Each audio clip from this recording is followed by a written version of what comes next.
Students, keto in whole tautomerism అంటే ఏంటో ఒకసారి చూద్దాం.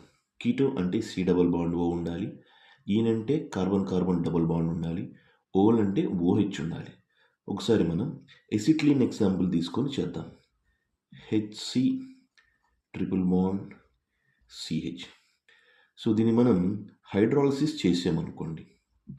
Hydrolysis in presence of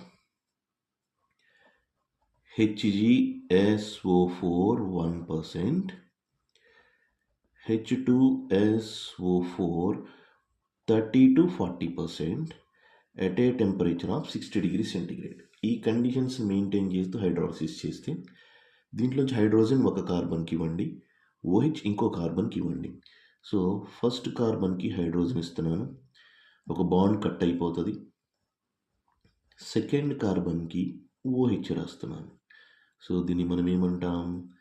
vinyl alcohol అంటాం. So this is vinyl alcohol. So ఈ వినైల్ ఆల్కహాల్ ఇంటర్ కన్వర్షన్ జరుగుతుంది, అంటే స్ట్రక్చర్ని చేంజ్ చేసుకుంటుంది. So this vinyl alcohol is converted into acetaldehyde. దీంట్లో నుంచి హైడ్రోజన్ ఇక్కడికి షిఫ్ట్ అవుతుంది.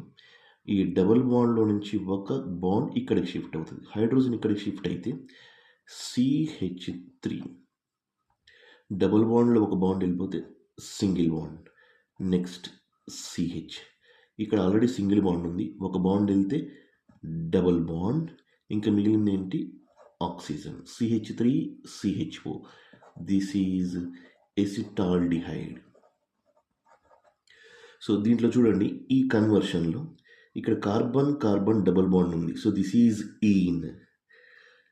ఇక్కడ ఓహెచ్ గ్రూప్ ఉంది, దిస్ ఈజ్ ఓల్.